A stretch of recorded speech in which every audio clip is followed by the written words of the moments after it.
Welcome back to my channel. তো guys, কেমন আছেন সবাই? আশা করি সবাই ভালো আছেন। তো গাইস, আমি মেলা দিন ধরে ভিডিও দিই না, কারণ আমি অন্য একটা কাজে খুব ব্যস্ত আছিলাম।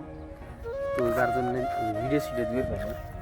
তো গাইস দেখেন, আমি এরকম একটা জায়গায় আছি। তো আমার গ্রামের ছোট্ট একটা নদী, এই দেখেন গাইস, এই নদীটা দেখেন গাইস, মানে অসাধারণ একটা ভিউ এই জায়গার ভিউটা। তো এই জায়গাটা একদম শান্তিময়, একদম টেনশন মুক্ত জায়গা।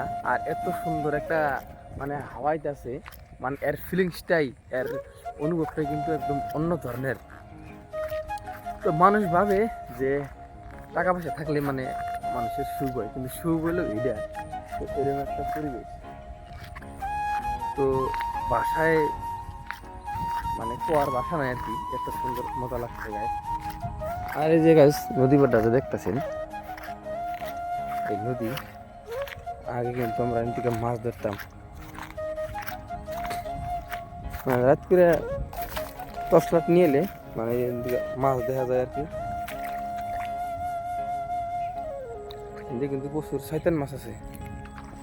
তো আগে মানে নলবসি দিয়া মাছ মারতাম, এরকম জায়গা দিয়া বড় বড় শয়তান ধরতো, ভালো লাগতো। কিন্তু ওই সময়টা এখন আর নাই, তো খালি কাজে ব্যস্ত থাকি, মানে মাছ ধরার সময়টা আর নাই। আর আমি সবসময় এইরকম নীরবতা পছন্দ করি। তো আমার যখনই মানে খারাপ লাগে, তখনই আমি এরকম একটা জায়গায় এসে মানে এই জায়গাটায় এসে মানে সময় কাটাই, মানে খুব ভালো লাগে আর কি। তো এমনি কোনো মানুষ টানুষ, একদম ফাঁকা জায়গা, একদম একলাই। আর এমনি খালি মানে প্রকৃতির শব্দ, কি মজা গাইস। মানে আকাশের পরিস্থিতিরও বেশি ভালো না, একদম মেঘ, যখন তখন বৃষ্টি আবার পারে।